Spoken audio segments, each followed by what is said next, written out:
¿Qué tal, amigos y amigas? Bienvenidos a una emisión más de su programa Expediente INACYPE.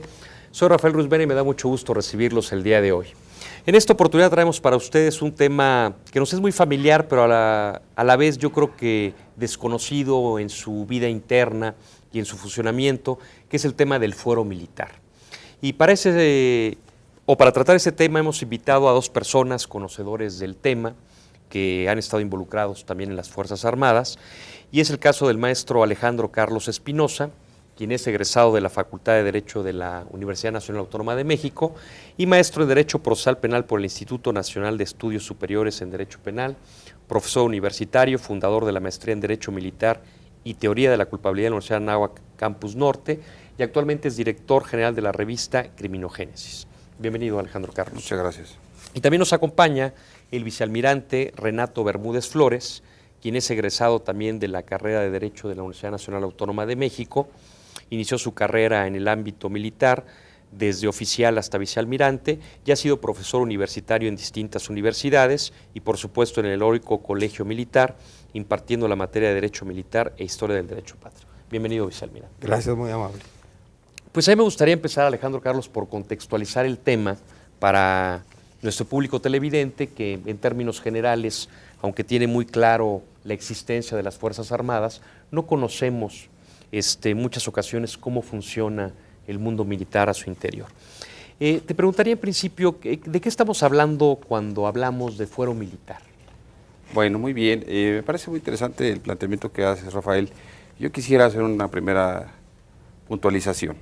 Tal vez la idea será apegarnos al texto constitucional y en un primer momento hablar de fuero de guerra, porque así lo trata la Constitución, o sea, nos habla de fuero de guerra. Creo yo importante establecer la lógica del concepto, el concepto de derecho militar. En este sentido, a mí me parece importante establecer que el derecho militar es un microsistema de derecho inmerso dentro de un macrosistema de derecho, pues legitimado por la Constitución General de la República.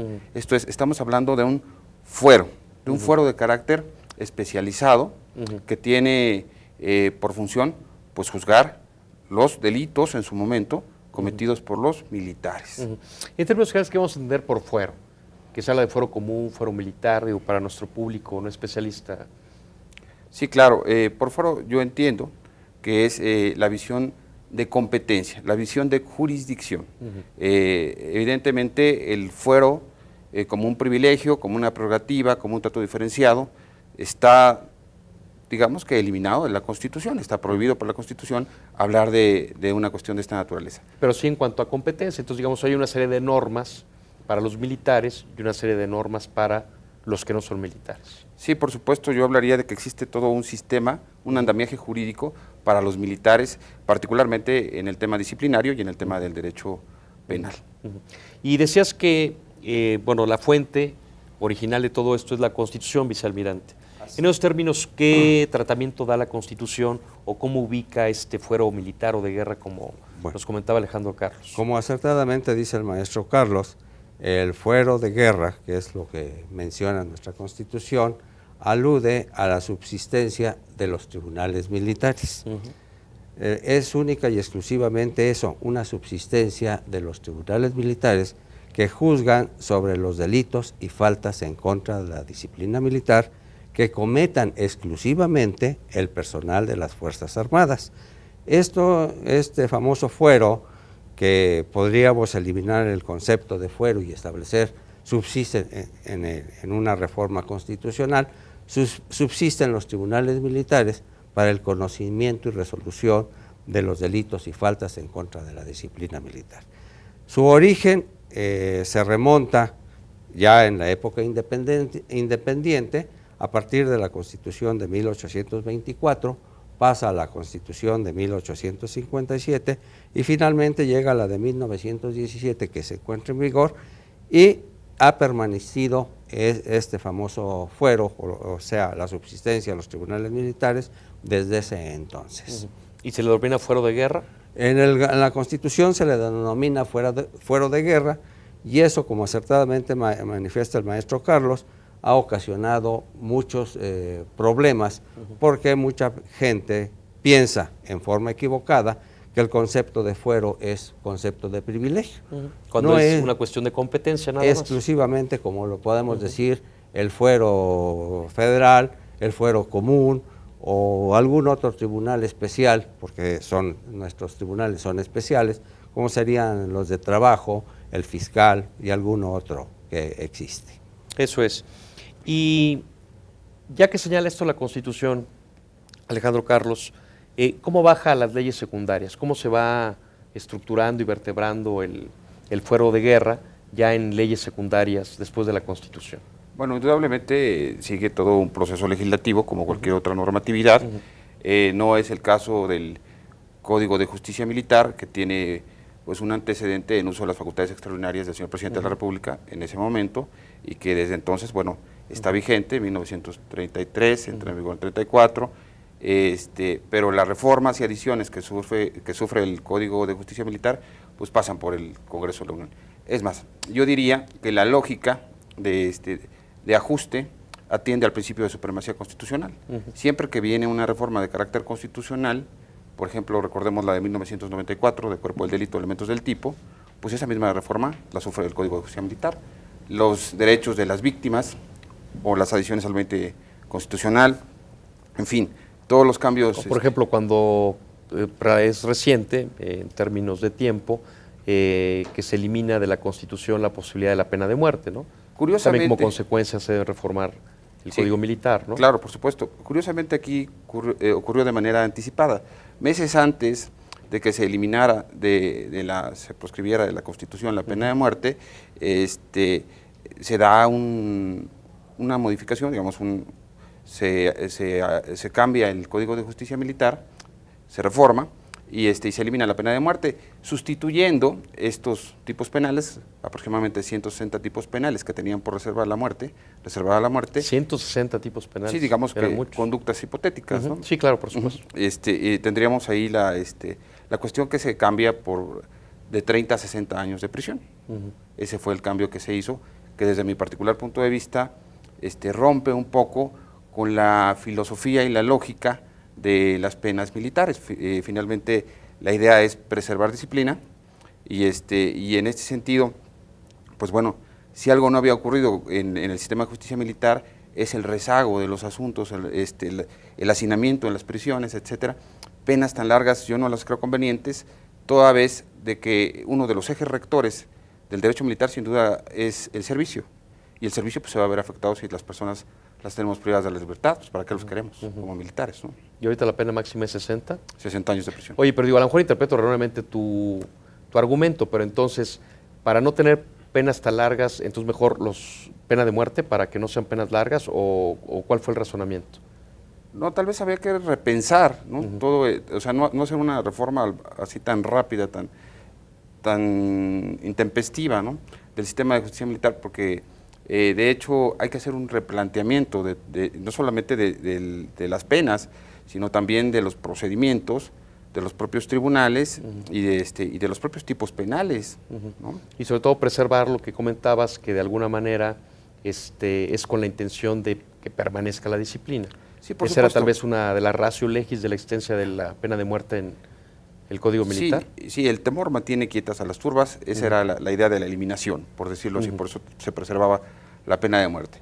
Pero en este sentido, tal vez habría que pensar en un mecanismo distinto, donde se preservara la disciplina, se preservara, por supuesto, igualmente el deber de obediencia y el servicio, como elementos fundamentales no solamente de la justicia militar, sino del ejercicio militar, ¿no? Eso es. Ahorita hablamos de este tema que creo que es muy interesante. Vicealmirante, el fuero de guerra, decíamos, es para militares. ¿Quiénes son militares? Exclusivamente. Bueno, fundamentalmente y en el momento actual ya se precisó. Hubo un momento posterior a la época revolucionaria en donde existía alguna confusión con respecto a quiénes eran militares. Hoy en día son militares o somos militares los miembros del Ejército, de la Fuerza Aérea y de la Armada de México. O dicho en términos más sencillos, los aviadores, los soldados y los marinos. Ellos son los militares y son las personas, o somos, perdón, las personas que estamos sujetas al famoso fuero de guerra.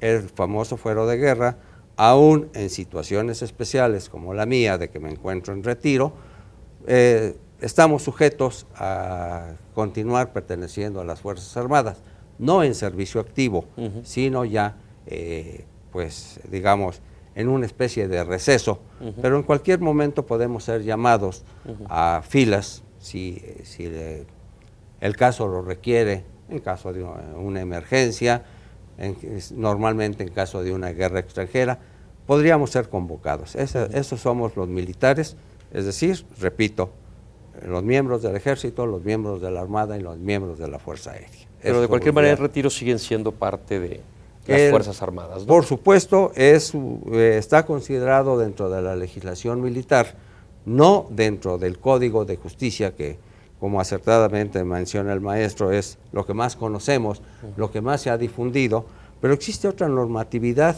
que es pues igual de importante que el Código de Justicia Militar, pero poco conocido. Fundamentalmente es lo que nosotros, los abogados militares, denominamos el derecho administrativo militar, que no tiene que ver nada con el derecho penal militar. Son dos materias totalmente separadas. Sí. Claro, y que rige toda la organización y el funcionamiento de las Fuerzas Armadas está regido fundamentalmente por las disposiciones de tipo administrativo.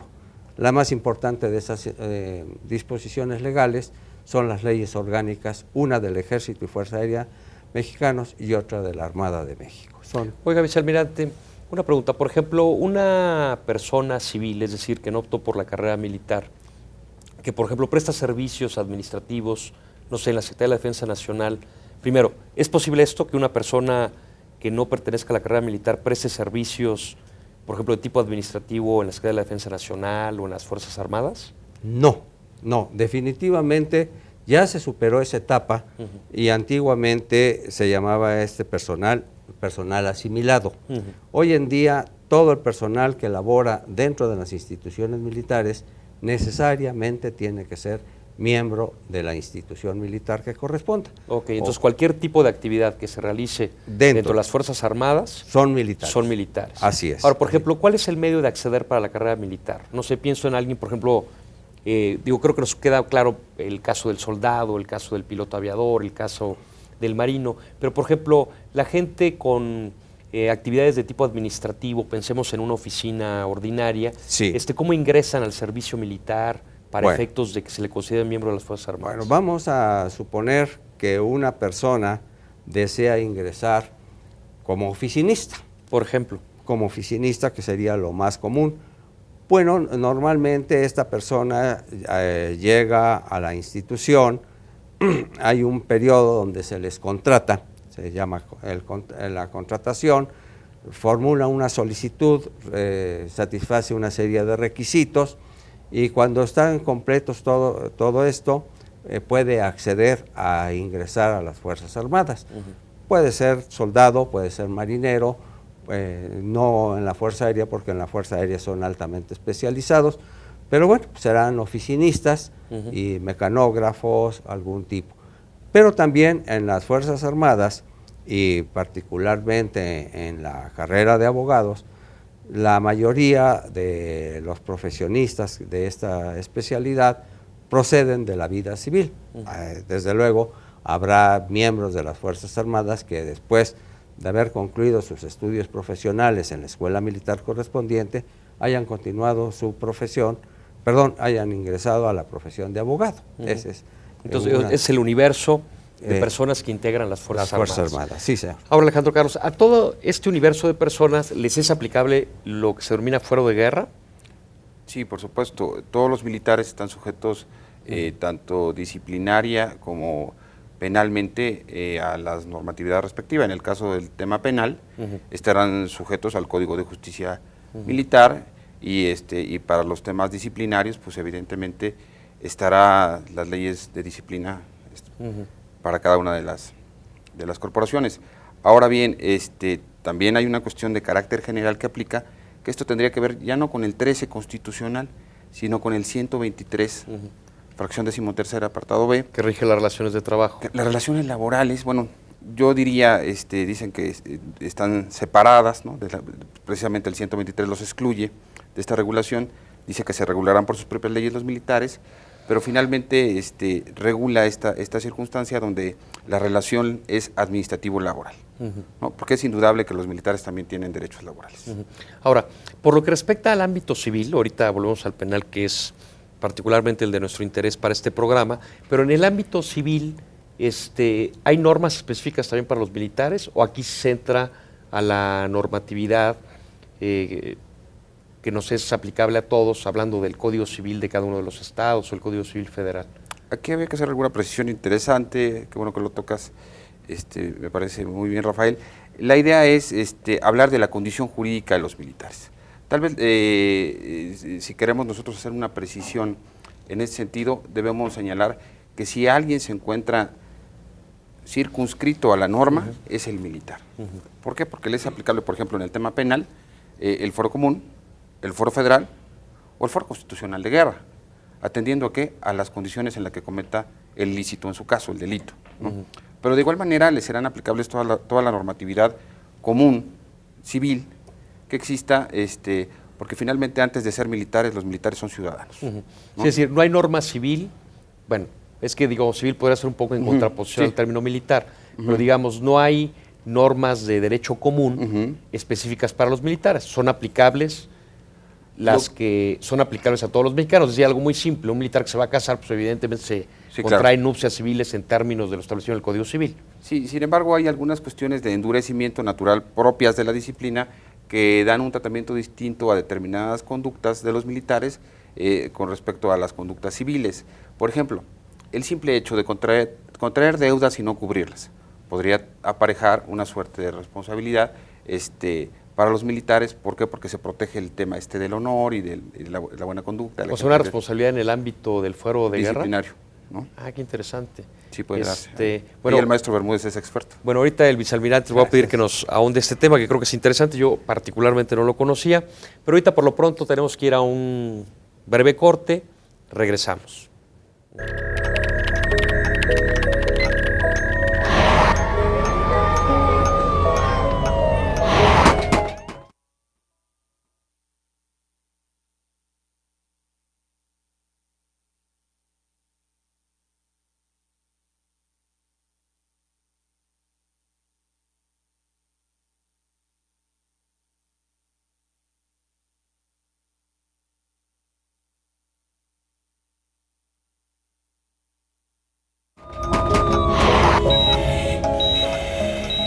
Bien, regresamos. Gracias por continuar con nosotros. Recuerde que nos interesan mucho sus comentarios, sus sugerencias, sus opiniones, las cuales gustosamente recibiremos en expediente.inacipe@inacipe.gov.mx o bien llámenos al 54 87 15 00 a las extensiones que ahora aparecen en su pantalla.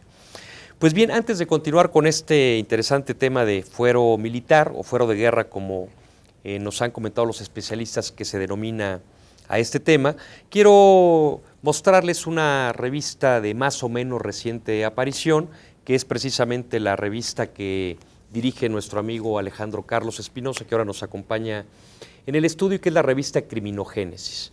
Esta que tienen ustedes en pantalla fue el número 1, le precedió el número 0 a manera de revista de presentación, y este número 1 está dedicado precisamente al fuero militar. Ahora estamos ya en el número 3, ¿no es así, Alejandro Carlos? Yes. Estamos en el número 3, es una revista que puede encontrar, digo, utilizando un poco el cliché comercial, en librerías y establecimientos de prestigio, pero ahí puede encontrar Criminogénesis con una periodicidad, Alejandro Carlos, de 4 meses. Es una revista cuatrimestral, entonces la puede encontrar, la sometemos a su consideración, la dirige nuestro amigo Alejandro Carlos. Dejábamos el bloque anterior precisamente con un tema interesante. Nos comentaba Alejandro Carlos que eventualmente a los militares les es aplicable el Código Civil para lo que es asuntos del fuero común, del derecho común que conocemos, pero que eventualmente las obligaciones que derivan de tipo civil pueden tener eco o una responsabilidad en el ámbito militar. ¿Esto más o menos cómo funciona? Así es, señor licenciado. Como señalaba el maestro Carlos, normalmente en las Fuerzas Armadas se nos ha tratado de inculcar que debemos tener un comportamiento ejemplar hacia la población civil, a efecto de que seamos no solamente la fuerza de seguridad del Estado, sino también un ejemplo. Entonces, algunas conductas que en la vida civil son intrascendentes, como el hecho de adquirir deudas y no cumplirlas, pues en la vida civil dirá a la gente, no pagó y santa paz. Entre nosotros eso no sucede, porque si el famoso crédito que uno adquiere y no lo cubre, ocasiona algún desdoro, algún desprestigio a la institución, entonces está uno cometiendo no un delito, sino una falta grave, que también está contemplado dentro del artículo 13 constitucional.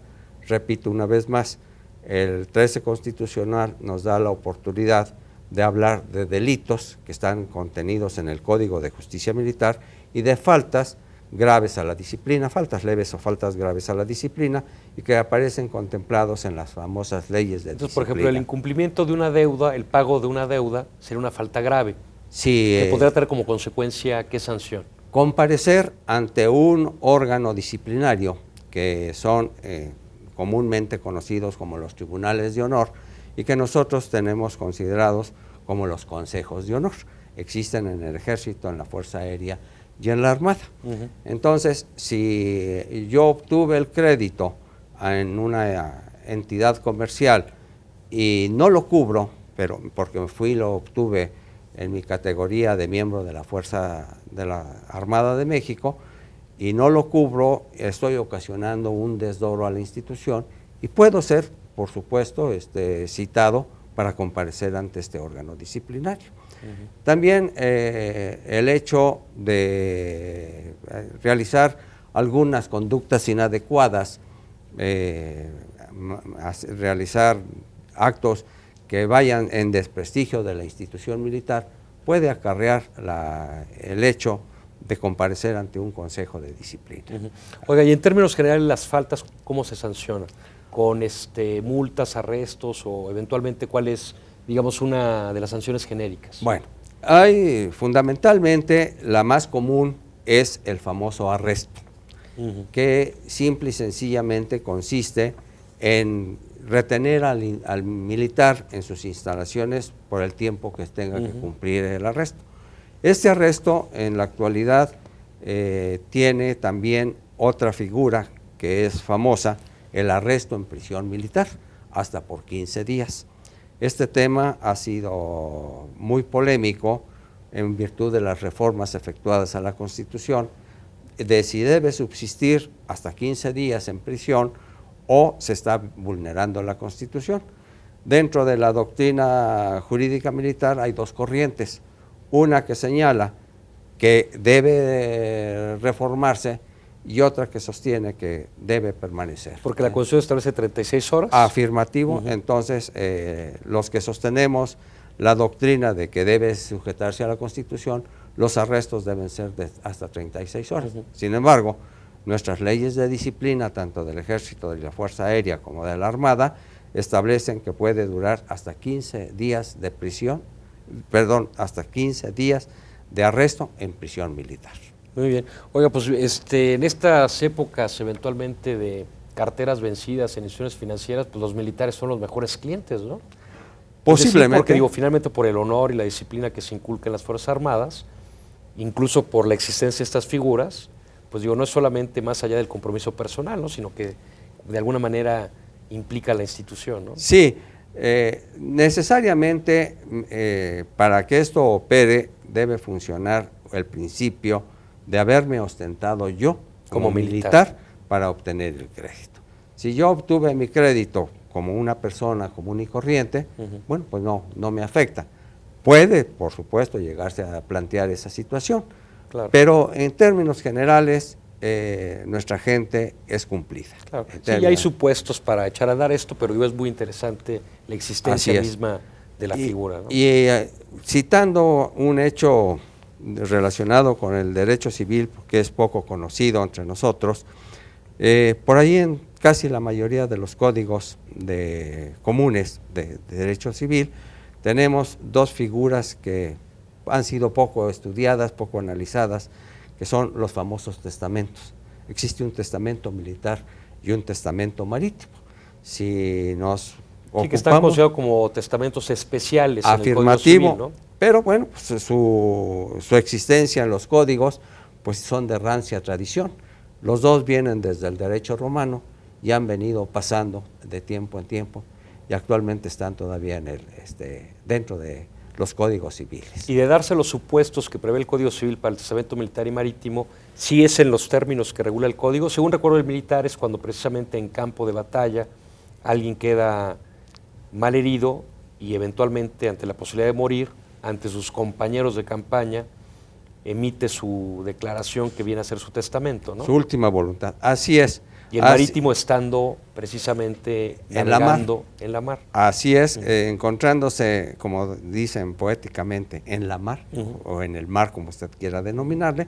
Sí, no tengo conocimiento de algún testamento marítimo que se haya llevado a los tribunales en nuestro país, pero pues a los países de tradición marinera, Inglaterra, España, etcétera, pues durante mucho tiempo y básicamente durante el siglo XIX lo utilizaron mucho. Así que al menos en la doctrina aparecen mencionados. Muy bien, pues figuras muy interesantes.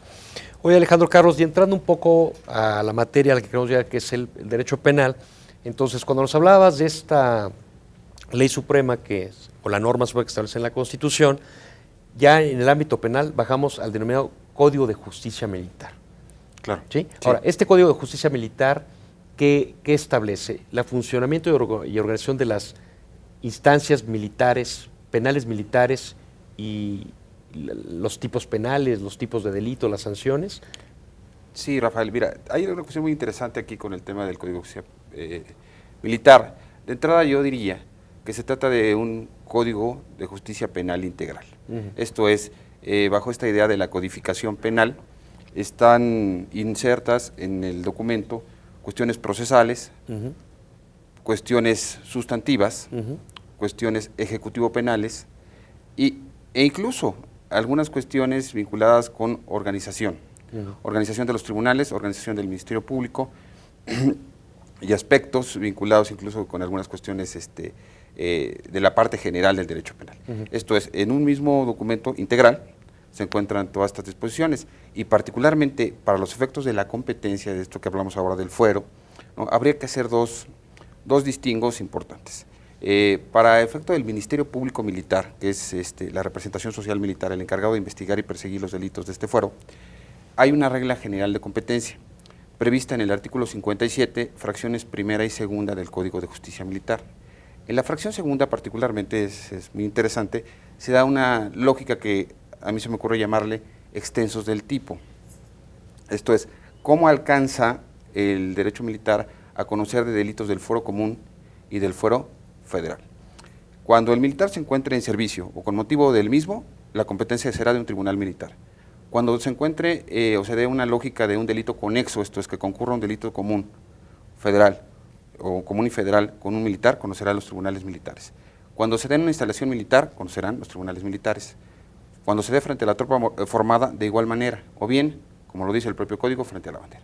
Entonces, esos son los supuestos cuando le va a tocar conocer de los delitos a las autoridades militares. En este caso, el Ministerio En otros Público. supuestos, conocen las autoridades del fuero común, ya sean locales o federales.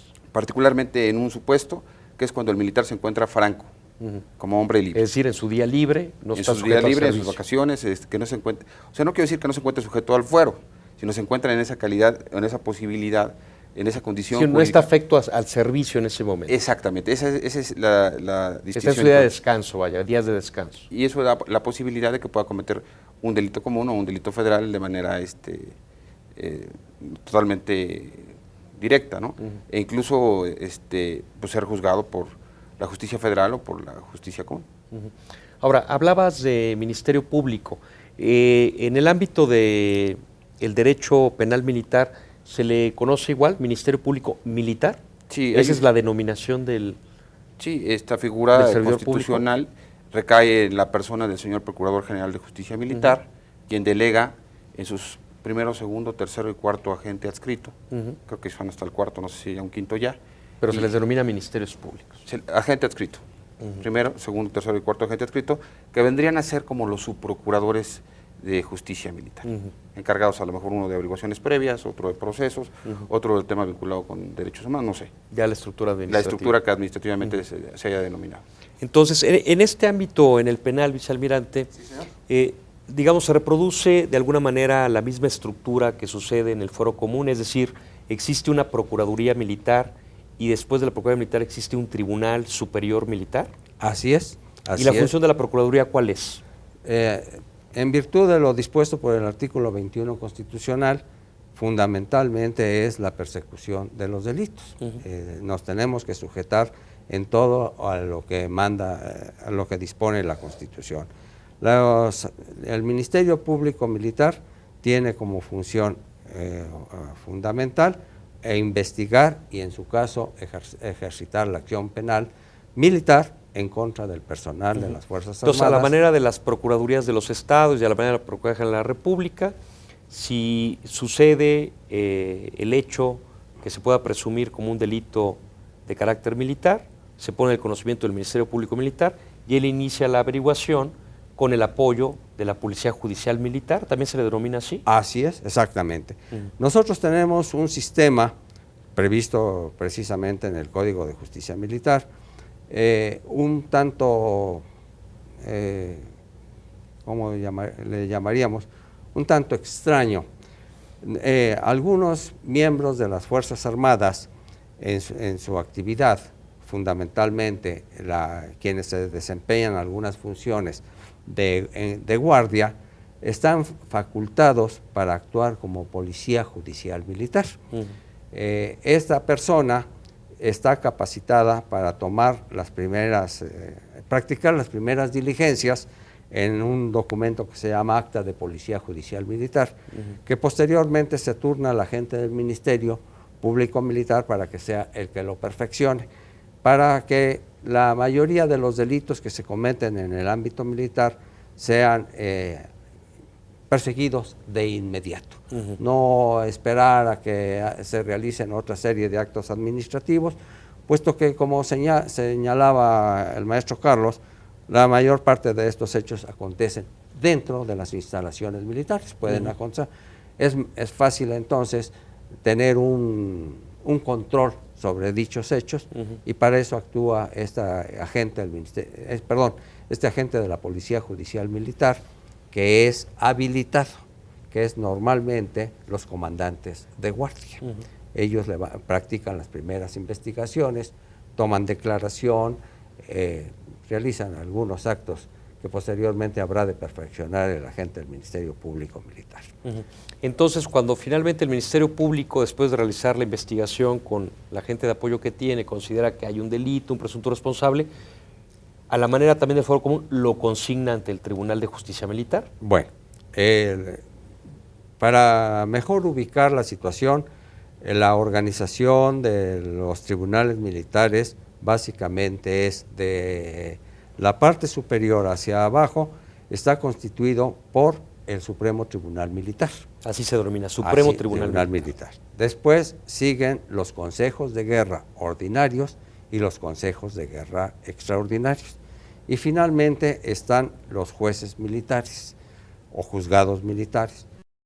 Estos organismos, su función primordial es practicar las primeras diligencias de instrucción en el proceso penal, como son recibir la consignación del Ministerio Público, dictar el auto correspondiente de sujeción a proceso, toda la secuela.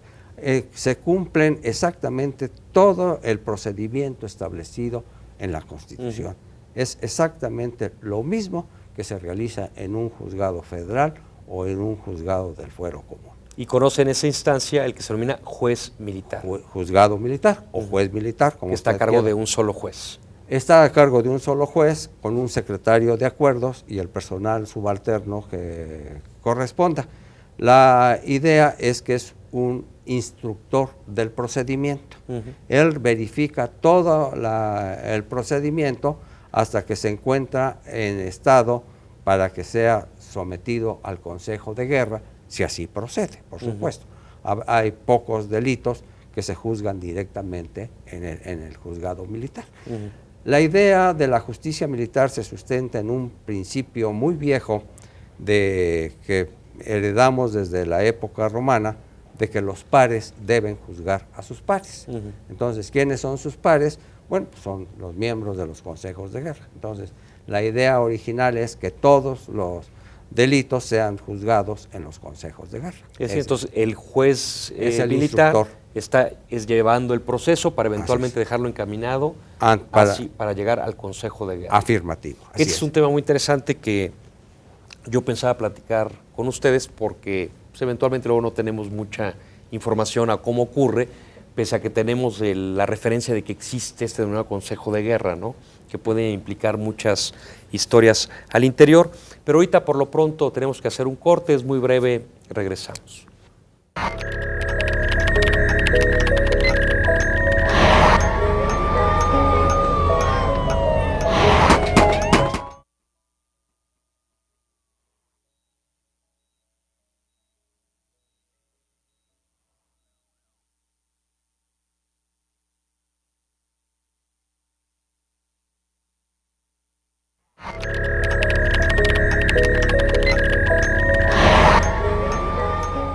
Muy bien, regresamos. Gracias por continuar con nosotros. Les recuerdo que nos interesan sus comentarios, sus opiniones, sus sugerencias, las cuales esperamos en expediente.inacipe@inacipe.gov.mx o bien llámenos al 54 87 15 00 a las extensiones que aparecen ahora en su pantalla. Pues bien, continuamos con el tema. Nos quedamos en una parte que a mí en lo particular me interesa mucho, Alejandro Carlos, conocer, que es la de los consejos de guerra. Nos comentaba el vicealmirante, conoce del proceso, instruye el proceso penal, el juez militar.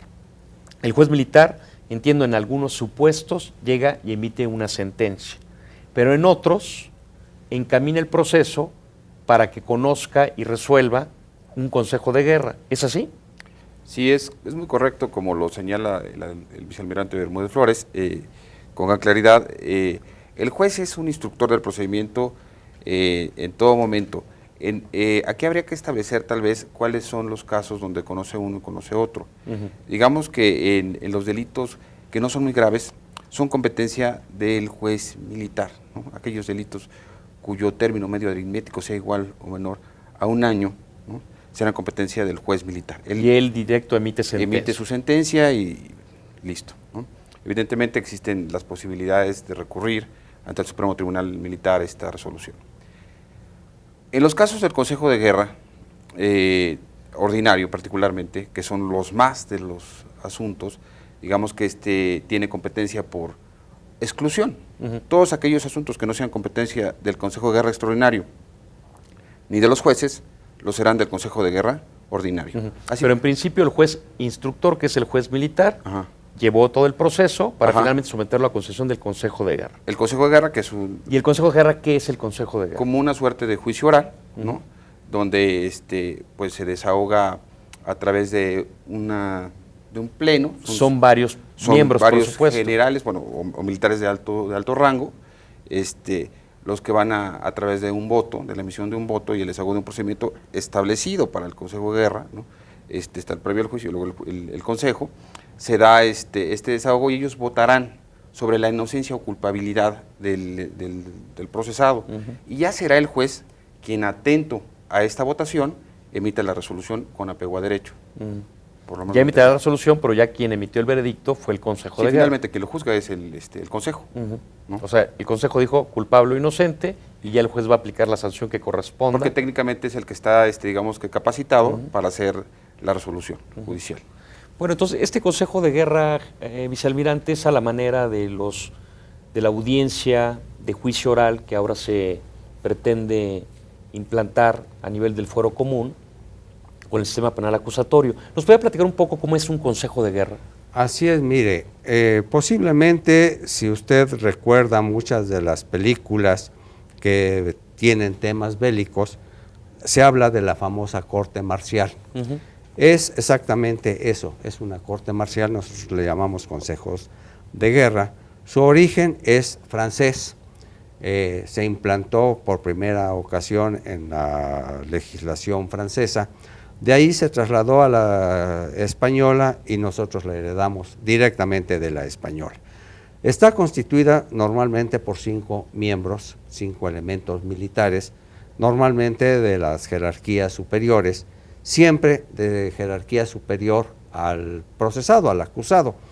Y su actividad es conocer en un pleno de los hechos que se van a narrar, tanto por la defensa como por por el Ministerio Público, por la Bueno, aquí acusación. me interrumpo un segundo. Entonces, por ejemplo, si nosotros estuviésemos ahí, materialmente, ¿cómo es el lugar? Bueno, normalmente es una sala en donde está un estrado. Los miembros del Consejo de Guerra están en la parte superior y el acusado se encuentra sentado con la vista al frente y el Ministerio Público a un lado y y el defensor en otro. ¿Y presidiendo el juez? No, presidiendo el presidente del Consejo de Guerra. Okay. El juez se encuentra también a un lado de los miembros del Consejo para asesorarlos en caso de que estos requieran alguna información. Normalmente los miembros del Consejo de Guerra se dirigen al acusado y le hacen una serie de preguntas. En algunas ocasiones, para los juristas del ámbito ajeno a la milicia, dicen, bueno, ¿qué tiene que hacerle preguntas tan tontas? Porque así le podríamos denominar, que no tienen que ver absolutamente nada con el procedimiento. Ajá. Entonces, en principio, los 5 miembros del Consejo de Guerra directamente interrogan al inculpado. Después de escuchar el alegato de la defensa. Propiamente los cargos del Ministerio Público. Durante la secuela, durante el acto que se está celebrando, interrogan al acusado sobre algunos temas, básicamente pues sobre la materia del que se le acusa. Sobre la comisión del delito, pero se le puede preguntar en dónde te encontrabas en el momento. Entre nosotros, infortunadamente o afortunadamente, el superior, al dirigirse al subordinado, usa mucho el tú en este medio. Algunos decimos que no es lo adecuado, pero otras gentes dicen que sí es lo adecuado. Eso no es más, es una costumbre. Entonces le preguntan al acusado cómo fueron los hechos, por qué realizaste esto, en fin, una serie de datos. O sea, todo lo que ellos consideren pertinente para crear convicción respecto a lo que van a juzgar. Totalmente, y no tanto sobre el ilícito en sí, sino algunas cosas accesorias. Por eso, cuando llega uno a ver estos consejos, los abogados dicen, bueno, es que no tiene relación. No tiene relación, pero sí es importante. ¿Son públicos? Son públicos, son audiencias públicas. Es decir, si vemos materialmente ese escenario, hay incluso butacas para la gente que va a presenciar. Así es. El Consejo de Guerra. Si me permite usted un símil, el auditorio que ustedes tienen es exactamente igual a donde podría celebrarse un Consejo de Guerra. Okay. Exactamente. Y hay una serie de formalidades que sí son bastante importantes, porque, por ejemplo, está la escolta que lleva al detenido, está armada, está en el lugar. Normalmente se debe guardar absoluto silencio. De no ser así, el presidente del Consejo, en función en sus atribuciones, está autorizado para desalojar la sala. Que se desaloje. Y me imagino que quien preside es el de más alto rango de entre los 5 miembros del Consejo de Guerra. Así es. Vamos a suponer que está integrado, que es lo más común, por 5 generales. El general de mayor rango, digamos que es un general de división, es el que preside el Consejo de Guerra. Si se da el caso de que hay varios generales de la misma jerarquía, el de mayor antigüedad es el que tiene la presidencia. Perfecto. Entonces, estamos ahí en un Consejo de Guerra. En primer término, el Ministerio Público presenta los cargos que se están haciendo al inculpado, ya en presencia de los 5 miembros del Consejo de Guerra y el propio inculpado. Así es. Después, cada consejero, me imagino, cada miembro del Consejo de Guerra, que son 5, tendrá oportunidad de interrogar de manera directa, sin intermediación, al inculpado. Sí, después de escuchar al defensor, se le da la oportunidad al defensor de que exponga algo con respecto a los cargos. ¿Y eso lo hace como alegatos al final o al principio? Bueno, durante la secuela, ¿sí? Se le da oportunidad. Se le da oportunidad. Aquí lo más importante del Consejo es que todo lo toma directamente los miembros del Consejo del acusado. Se le escucha directamente al acusado para que él exponga lo que considere adecuado. Bueno, pues es que eso es un juicio oral, ¿no, Alejandro Carlos? Claro. Pues es un juicio oral. Sí, por supuesto. Diferente, pero en muchas cosas similar a lo que estamos proponiendo ahora en términos de la reforma constitucional penal, ¿no? Sí, Es decir, que haya inmediación, es decir, que el juez, en el caso del fuero común, acá el Consejo de Guerra, se entere de manera directa de lo que tiene que decir el inculpado, lo que tiene que ser un testigo, escuchar directamente al abogado defensor, ¿no? Sí, claro, pero esto sería solamente en cuanto a la fase del propio Consejo, porque previo a la fase del Consejo hay que desahogar toda la instrucción, que puede llevar ¿Qué es lo que hace el juez? Ajá, que puede llevar un par de años. Que es la integración de las pruebas, los elementos. Las garantías constitucionales, el debido proceso, el desahogo de las pruebas, en fin, los peritajes, todo lo que amerite el juicio correspondiente, puede llevar un tiempo muy amplio. Y bueno, lo que es en sí mismo el Consejo es muy rápido, puede ser hasta un día, 2 días el Consejo. Sí, que de alguna manera con este nuevo proceso a nivel del fuero común vicealmirante lo que se pretende es va a haber audiencias preliminares Claro. para preparar finalmente esa audiencia en particular, que es el juicio oral que comúnmente conocemos. Pero finalmente ya después de que se escucha al inculpado y preguntaron lo que juzgaron pertinente los miembros del Consejo, ¿viene la emisión de la sentencia? Bueno, viene, vamos a llamarle el veredicto. El veredicto. Vamos a llamarle el veredicto. ¿Y cómo se da? Platícanos cómo funciona. Después de que han escuchado los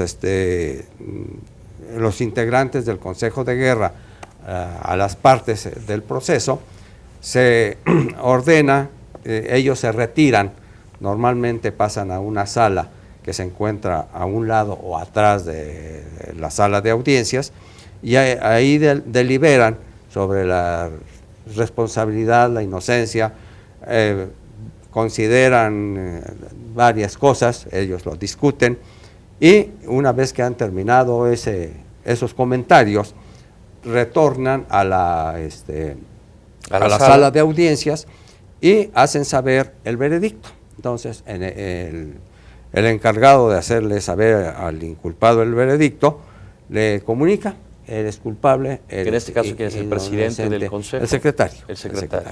Que es uno de los 5. El de menor jerarquía le corresponde leer el veredicto. ¿Sí? ¿Y el veredicto es culpable o inocente? Inocente. Y se le turna al juez militar el expediente, que fue el que instruyó el proceso, a efecto de que proceda nosotros le llamamos engrosar sentencia, es decir, que acumule todo lo que existe para que en el momento procesal se dicte la sentencia correspondiente. Que es Entonces en ese momento se emite el veredicto, pero en ese momento no se establece cuál es la condena. Así es. Sino que eso se envía después al juez instructor, al juez militar, para que ya habida cuenta de todo lo que obra más el veredicto, entonces ya emita una sentencia.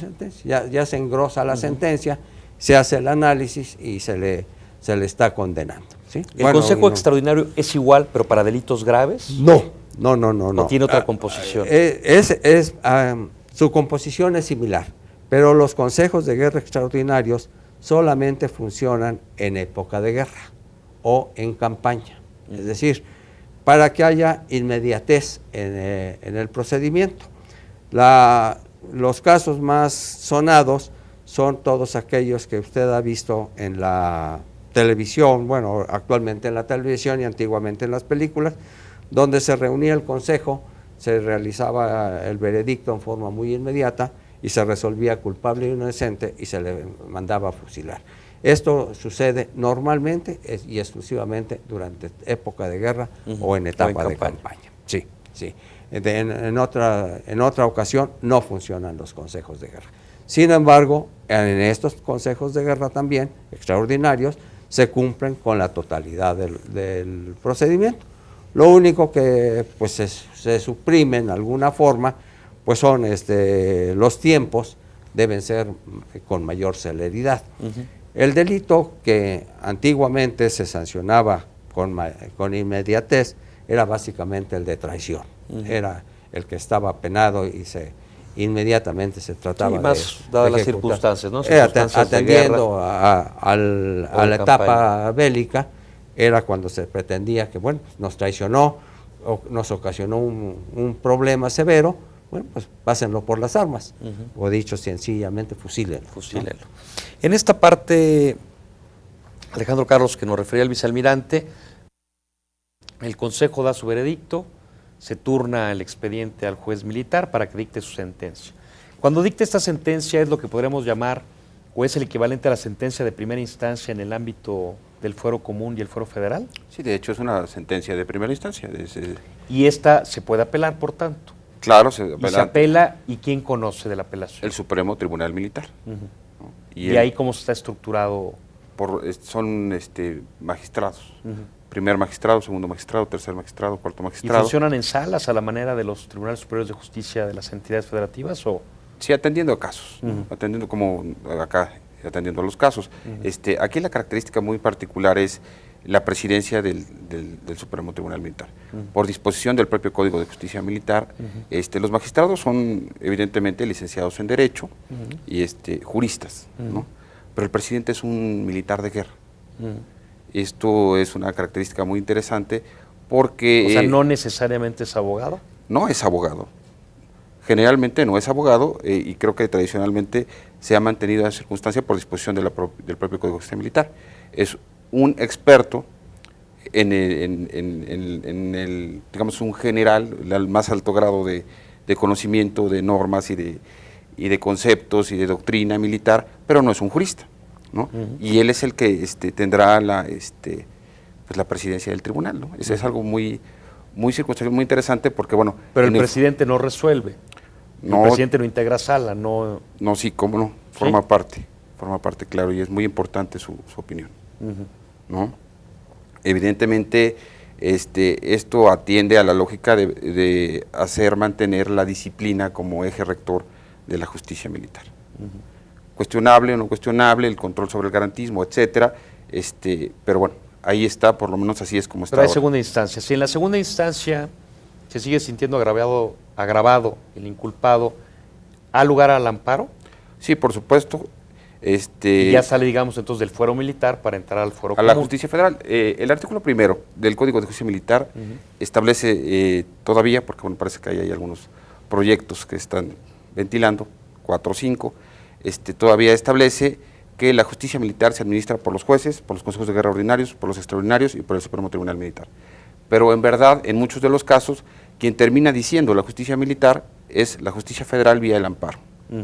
Vía el amparo, ya sea el amparo contra la orden de aprehensión o el amparo directo contra la sentencia, ¿no? Contra la resolución incluso del Supremo Tribunal. Claro, que aparte me imagino que debe ser más o menos común, ¿no? Digo, porque finalmente el inculpado, me imagino que siempre pretende luchar hasta... Sí, esa es una... o ocupar la última herramienta. El derecho, ¿no? A la defensa, etcétera.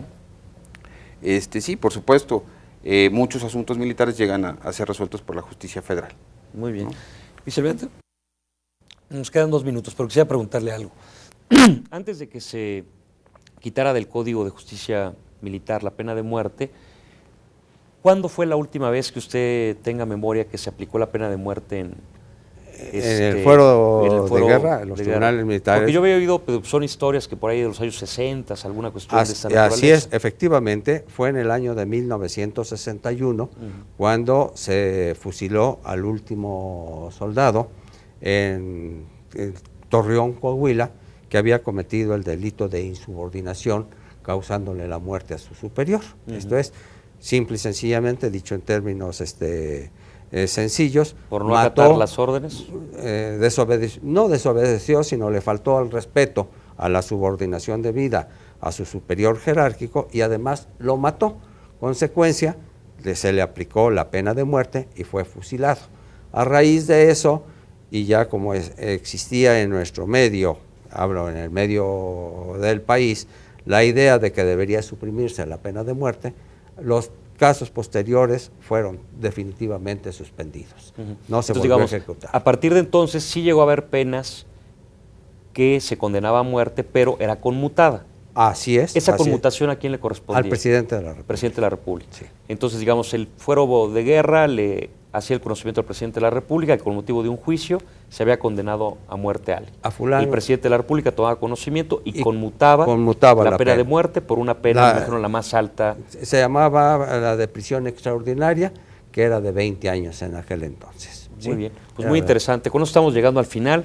Yo por lo pronto quiero agradecerle mucho al vicealmirante Renato Bermúdez Flores, el que nos haya acompañado el día de hoy, a nuestro amigo, al maestro Alejandro Carlos Espinosa, Muchas gracias, Rafael. también por su presencia, y sobre todo ustedes que nos ven y nos escuchan. Nos vemos aquí el próximo lunes a las 7 de la noche. Hasta pronto.